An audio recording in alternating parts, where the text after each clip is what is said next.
It could get there by the end of the week, but there are some at the White House saying that they might hold it over until January after the holidays, because then they could start the new year off really with a bang. But it would be in effect done except for the signature. It would be done, and it would take effect in the tax year of 2018. Ed Henry, thank you for that summary. Appreciate it. Congresswoman Kristi Noem is a Republican representing the state of South Dakota, and she joins us now. Congresswoman, thanks for coming on. Absolutely, Tucker. Is this the tax bill you wanted? You know, it is a very good bill. It's a compromise between the House and the Senate bills. I was on the conference committee that negotiated the differences, and so this is one that is going to benefit the American people. It prioritizes families and this country again.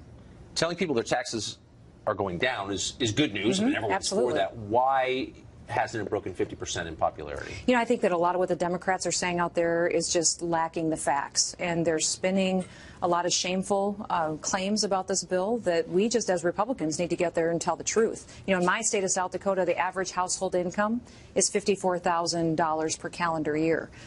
For our families that are in that situation, they're paying over $800 in taxes now. They're going to get a tax reimbursement now of $730. That's almost a $1,600 difference for those families. And when you're making $54,000 a year, that's life-changing.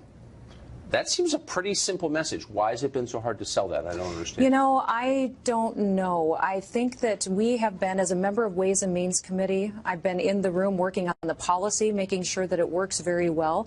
And the politics of divide and scaring people has been effective in this country, and it's time that we start offering them real change that makes a difference in their pocketbook. So the average family in your state gets $1,600 extra bucks But that's not even counting the growth in our economy that will result in increased wages as well. So, but I mean, that's kind of hard to project. I think it's hard to project, but it also. So, but 14% corporate tax cut.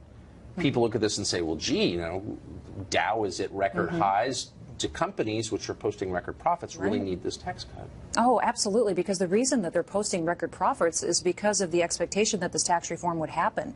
If you look at what happened under the Obama administration, our growth stagnated. We did not see the stock market doing well. I think the status quo we've proven is unacceptable, and that's why this tax package is necessary. We not only need to cut rates for individuals, but get companies coming back to this country, get them hiring folks, putting them into higher paying jobs. That's what's really going to turn it around.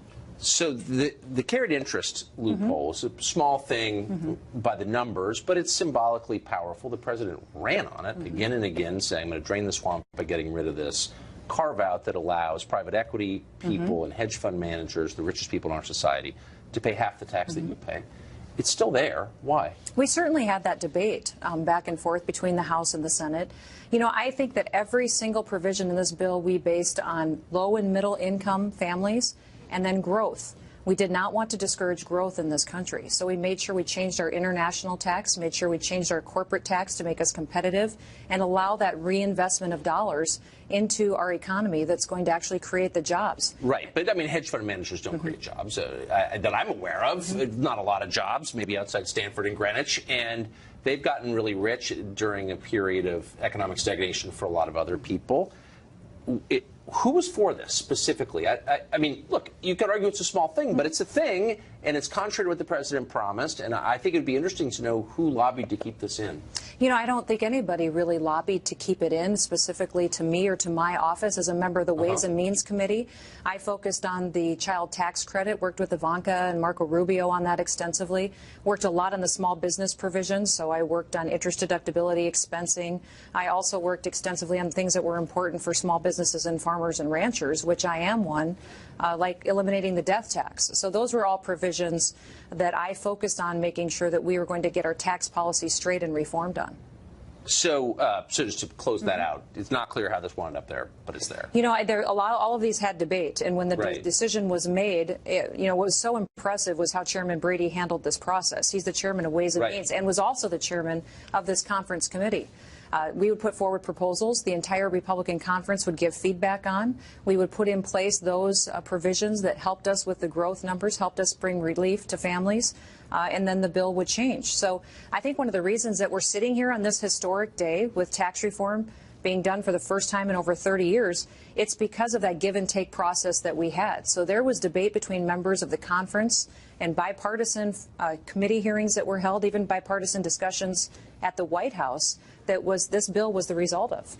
So these are both process questions, but because they were things that Republicans said, 8 or 9 years ago about Obamacare, I think they're worth asking. This basically is going through on a party line vote, no Democrats supporting it. And at least some Republicans have conceded they didn't read it before voting on it. You'd kind of want to avoid those if you could, right? Just because Republicans always said, and I said about Obamacare, you didn't even read it. You know what I mean? You couldn't get a single Republican. How did we get to that?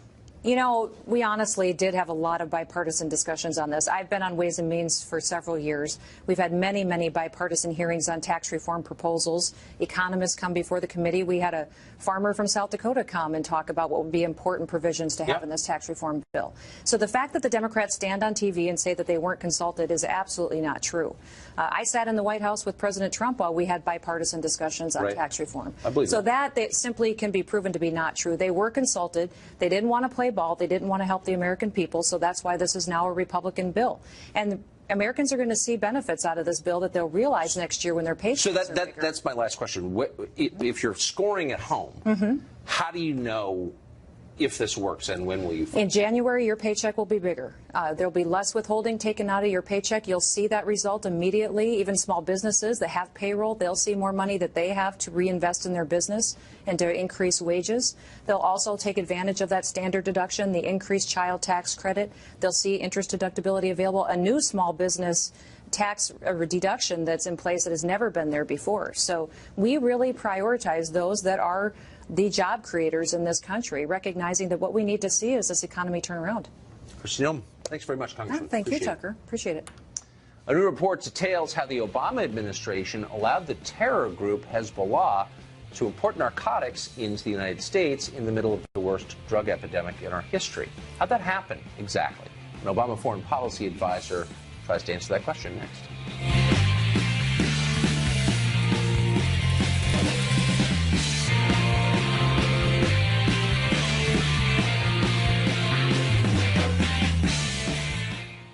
Hate to promote Politico, which is pretty bad most of the time, but they had a remarkable piece a couple of days ago. We will concede that. And it explained how the Obama administration's Justice and State Departments deliberately undercut efforts to bring down a billion-dollar drug cartel linked to Hezbollah, the terror group.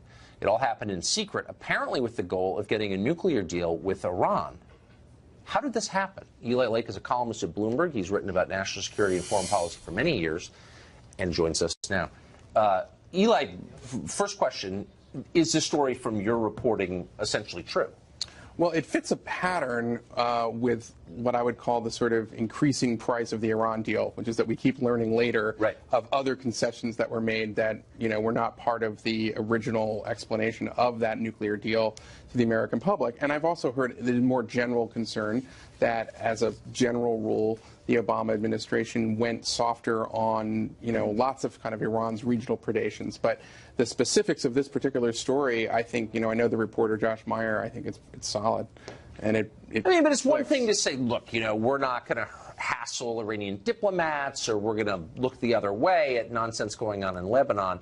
But Hezbollah teaming up with the Zetas, the Mexican drug cartel, to import tons of cocaine into the United States in the middle of a drug epidemic seems like a pretty big thing to overlook. It's not just that, and you're right, that is a big deal from a drug enforcement perspective. Yeah. It's also an illicit stream of income to the main arm of Iran's foreign policy. So if you can explain that to our viewers quickly who didn't read the piece. Yeah, well, what it basically is that there was a two-way operation. It laundered money back to Hezbollah, but it also was a drug trafficking network. But one of the things that it means is also it's a way for Hezbollah to sort of have a revenue stream to then support their activities in Syria and Iraq and other places in the region where they're causing a lot of mayhem on Iran's behalf. So there's no question that the Obama people knew this was going on and overlooked it because they felt the Iran deal was so important. Is there any way, and I know you're probably not a fan of the Iran deal, but is there any way, do you think, ethically, to justify that decision? Well, there are decisions that are made all the time between law enforcement and intelligence gathering. Yes. And that is a real thing. And you could, I think proponents of the deal would say that it's very important to do what you can to try to disarm as much as you can for the 10 to 15 years that the Iran deal lasts. My issue in particular is that all of these sorts of concessions that the Obama administration made should have been told to the American people up front when Congress was voting on it in 2015 and they were selling it to the American people. Is there any indication that members of Congress knew that this was going on, that the DEA was being prevented from interdicting drug trafficking on behalf of the DEA? Well, that I did a little bit of reporting on, and I can tell you that Republican members are shocked at this point. There has been some pushback from Obama alumni, but they haven't really addressed the central claims of the article. And the pushback has consisted of? They've consisted of saying, well, the on-the-record sources are affiliated with biased think tanks, but that's, I think, pretty weak. Yeah. I mean, the on-the-record sources also, one of them was in this task force who was telling his story, and there were anonymous sources as well. So it was sort of, if you can't dispute the facts, dispute the sources, that kind of thing. That's always the way. Eli, thank you for that. Thank you.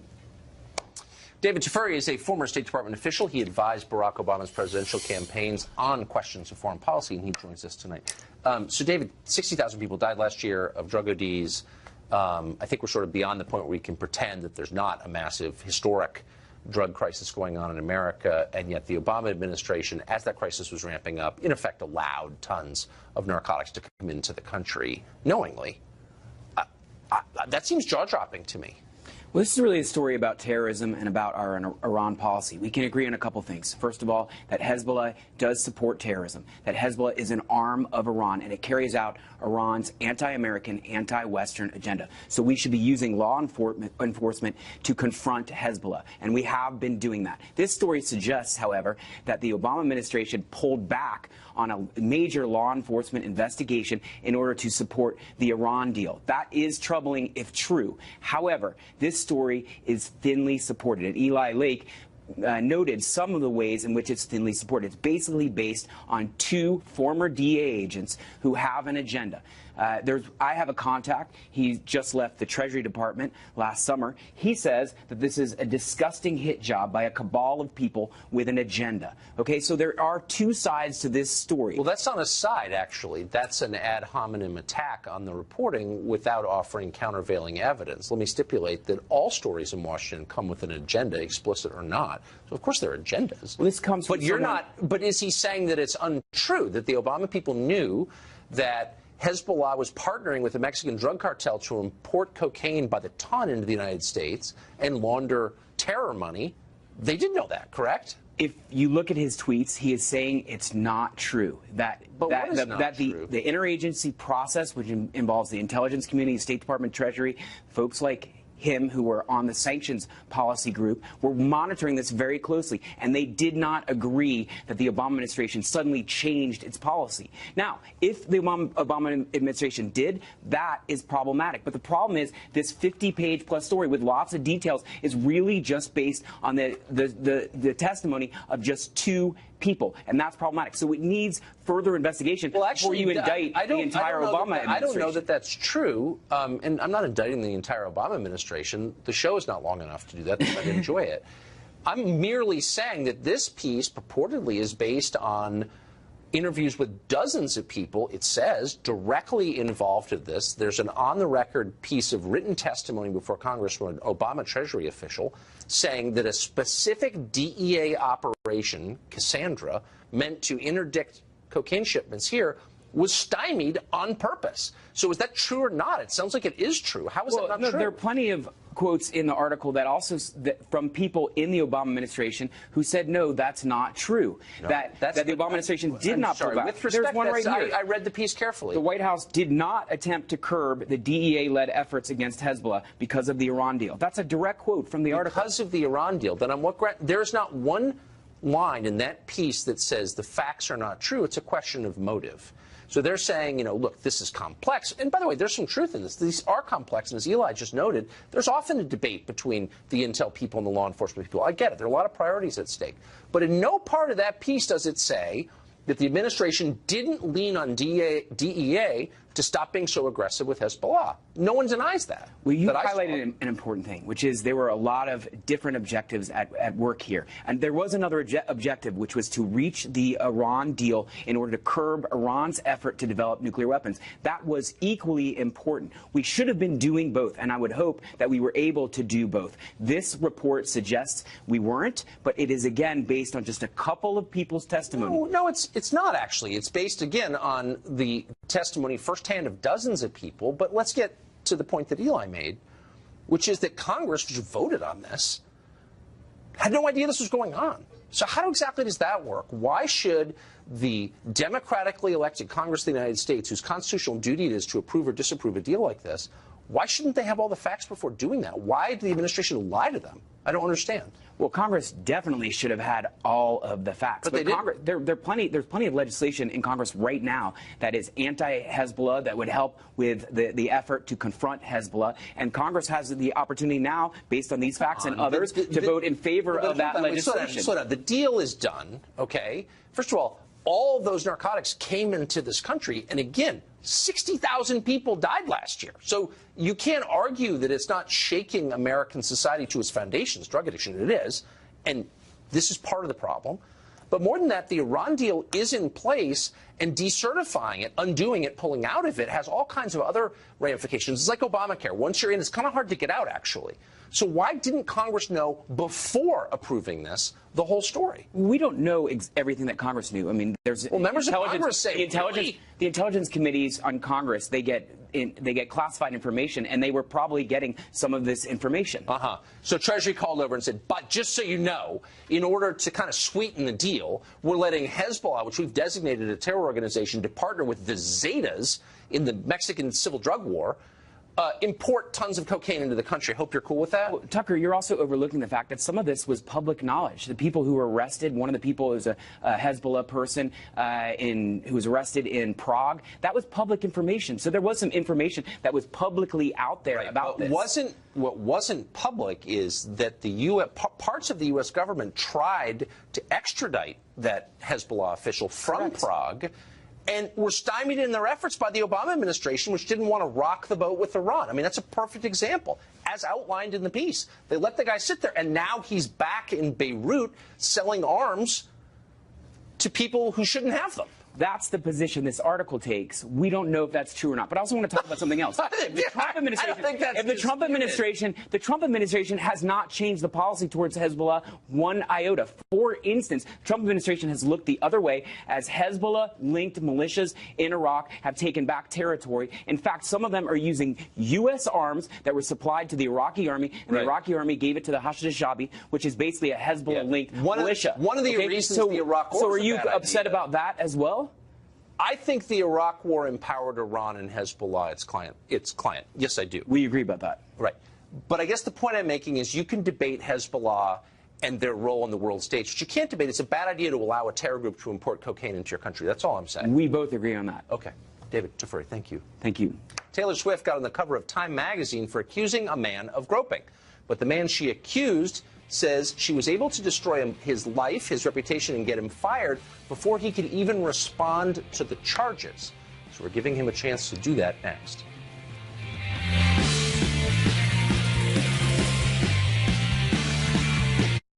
Only under the threat of lawsuit, our suing them, did they agree to finally sit with me for 3 hours and to talk to me. And in that 3-hour conversation, I was never told what the accusations were. What the accusations were, who the accusers were. I was never allowed to provide any data or evidence to debunk anything that perhaps I could have debunked if I'd known what we were talking about anyway. But they wouldn't allow me to present any evidence, and they, frankly, didn't give me due process. Tavis Smiley told us on the show yesterday that his career has been unjustifiably ruined by anonymous and unproven allegations. He's not the only one who feels his reputation has been destroyed in this moment. This 2013 photo from TMZ shows pop star Taylor Swift with a radio show host called David Mueller. Swift accused Mueller of groping her in the picture. He was fired almost immediately. And this month, Taylor Swift was on the cover of Time magazine as a so-called silence breaker. Mueller says he was never given a chance to defend himself before he was canned and destroyed. David Mueller joins us now. David, thanks for coming on. Good evening, Tucker. Thanks for having me on. Good evening. So we have the picture. It looks like you're guilty. What about this are we misreading? Well, I've always said the picture was awkward. I wasn't ready. My girlfriend was talking to Taylor just prior to the photo being snapped, and I was several feet away. I tried to slide into the photo as best as I could, and that was the result. But my hand was never under her skirt. I never grabbed her, and my hand wasn't even open. Huh. So did she say anything to you at the moment? No, nobody did, Tucker. So she didn't whip around and Not say, hey, even- get your hands off me or anything like that? No, and her bodyguard was right there, 5 feet away, and he didn't do anything. And your girlfriend was, of course, there too. She's in the picture as well. So when did you That's first right. learn she was accusing you of touching her? We left the backstage area. I left the arena. A half an hour later, we were on the main floor, and I was approached by a large British bodyguard, and he wanted to talk to me. And that was when I found out that I was being accused. What did he say? He said, do you want to tell me what happened earlier? And I said, I'd love to. I don't know what you're talking about. And then he proceeded to tell me that I grabbed Taylor Swift's rear end. And I said, I did not. I didn't grab anybody. And then I asked for the police. I asked him to get my boss, my direct supervisor from the radio station. I knew he was there. And my girlfriend tried to interject because she was in the photo tent, and they told her to be quiet. Next thing you know, we got thrown out. We were told we'd never be allowed at a Taylor Swift concert for life. It was a lifetime ban, and we were on the curb. I never got to talk to my boss or the Denver Police Department. But you asked for your boss and the police right then and there. So what happened next? I asked for the police several. I asked for the police several times, and the next day I had to go in and talk to my bosses at the radio station, KYGO. And I had a talent agent. I contacted my talent agent. I talked to my girlfriend's family because they were really the only people I was close to in Denver at the time. And I went in and talked to my bosses, and I told them I didn't do anything, and they said, well, why would she say that? And I said, I don't know. Ask her. Well, do you know? So you were fired. She has become a kind of living symbol of the resistance to boorish behavior like this, as a survivor. You say it's all made up. Why would she make it up? That's a good question. The short answer is a business decision. You know, that my bosses never talked to Taylor Swift or anyone else who was in the photo tent other than my girlfriend and me.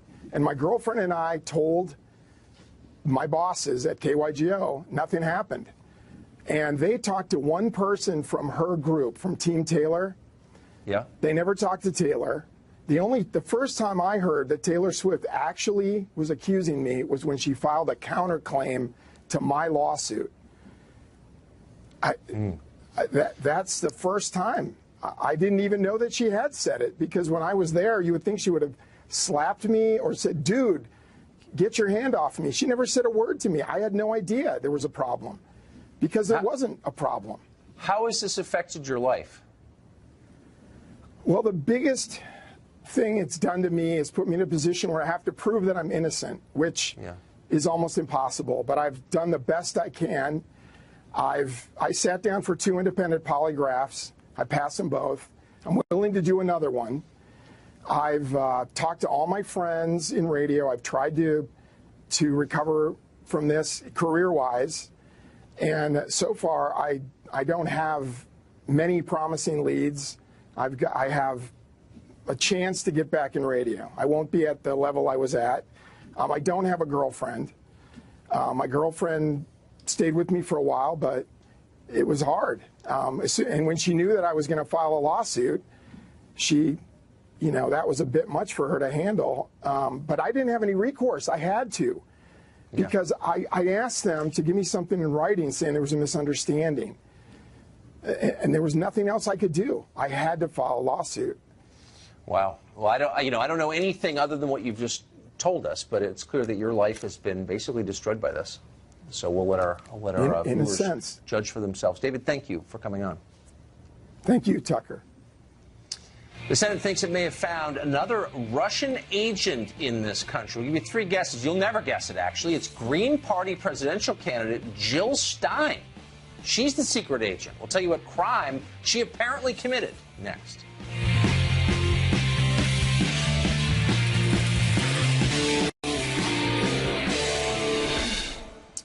UFO sightings. They're for crazy people. Everybody knows that. Everyone's known that for decades. maybe time to reassess what we think of UFOs. This past weekend, the Pentagon confirmed the existence of a $22 million a year program that investigated unidentifying flying objects, did it from 2007 to 2012. Commander David Fravor worked as a Navy pilot for 18 years. In an interview yesterday, he described his encounter. It happened in 2003. He came across an aircraft that he says was, quote, not something from Earth. It was shaped like a tic-tac. It had no wings. It could hover in place. It moved faster than anything he had ever seen as a pilot. It appeared to defy the laws of physics as we understand them. Now, Fravor doesn't seem like a crazy man. We entrusted him with an airplane in the U.S. military. And if he's not crazy, then what he saw deserves serious consideration. No joke. David Fravor will be on the show tomorrow to tell us what he saw. We'll discuss the implications of it. Don't miss that. Well, anti-Russia hysteria in Washington has gotten to such a place that it's not just conservatives who are being swept up in it anymore. The Senate Intelligence Committee is now investigating Jill Stein of the far left, not pejorative, accurate in this case, the far left Green Party, for you guessed it, alleged collusion with Russia. What did Stein do? It's getting all this attention. Well, in 2015, she had the gall to attend a dinner in Moscow with Vladimir Putin himself. They was sponsored by the television network Russia Today, which, of course, makes her Ethel Rosenberg. Joe Concha writes for The Hill, and he joins us tonight. So, Joe, here's what struck me about this story, many things. But one, here you have a political candidate, a politician, going to a dinner sponsored by a news organization. I don't watch RT, okay? I don't agree with RT, but it is a news organization. It's no crazier than some other ones out there, that's for sure. And she's being investigated by the Congress over this. There's no media outcry at all. Everyone acts like this is totally normal. Where are reporters in defending the freedom of the press they often say they believe in this case? Well, because they're distracted by the blame anybody but Hillary Clinton for losing the 2016 election. I mean, let's think about this now. We've had Bernie Sanders, Jim Comey, Matt Lauer, sexism, white resentment, all blamed for Hillary Clinton's loss. Jill Stein is now part of that equation as well. And the calculus is that if all of Stein's votes in Wisconsin, Pennsylvania, and Michigan all went to Hillary Clinton magically and not to the Libertarian ticket or Donald Trump, then she would have won those states and therefore the Electoral College. So now a dinner that she had in Russia is being called into question before one vote in the primary was cast. A trip that she paid for on her own. She only bought one aide, and now she's happy to answer any questions. But again, when you're obsessed with Russia this much, you have to bring in as many actors as possible, even ones that have no business being there. So somehow nobody in the media has noticed that this is a terrifying witch hunt that's gotten so ludicrous it's sweeping up Jill Stein as a secret Russian agent? Does it? I mean, remember studying the McCarthy era when you were in school? And the idea was that people who stood up and sort of, ripped the mask off and called it ludicrous, like Ed Murrow, they were heroes. Where are those people now? You mentioned aliens before. I think aliens are laughing at us right now when we start including these things. And obviously, the Bob Mueller investigation, if you call that into question as well, then it's considered dangerous or treasonous. And The Hill highlighted a poll from last week. It was from Harvard and Harris. And 54%, a majority, said that they think that Bob Mueller is compromised in this investigation because of his prior relationship with Jim Comey. And you look back at the coverage of Ken Starr and that investigation in 1998 when he was investigating President Clinton. Let me share with you the New York Times from 1998. Headline: White House's all-out attack on Starr is paying off with his help. They talk about, in glowing terms, James Carville, who was the campaign manager for Clinton, saying there's going to be a war. There's another Clinton official who said this is all part of our continuing campaign to destroy Ken Starr. And here's one paragraph from this, and you got to hear this. Given the White House's state-of-the-art public relations machine, it is not a surprise that the president has appeared to enjoy the upper hand. Still, Mr. Clinton's partisans say they're amazed by the ease with which they have made Mr. Starr's tactics and not the president's relationship with Ms. Lewinsky the most scrutinized topic. In other words, this was cheered back in 1998. Oh, I covered it. And if you criticize Mueller, right, I came across a story you wrote, actually, and I think it was the Weekly Standard, where you talked about that as well. So, yeah, now criticize Mueller, what I guess dangerous. I find so striking is, look, we've never attacked Mueller as a man on this show. I'm not judging him as a man, but I think all journalists ought to be skeptical of what their government is doing at all levels. But I'm watching journalists on other channels say anybody who asks questions is disloyal, inciting violence, is basically unpatriotic. When did that change? When did journalists become cheerleaders for prosecutions? Apparently it changed somewhere between 1998 and today. And look, I mean, is it fair to ask why Bob Mueller has 17 attorneys that are on this investigation, a majority of which donated to the Clinton campaign? One actually worked in the Obama administration. Only one donated to Republicans and Democrats. Is that so much to ask or to question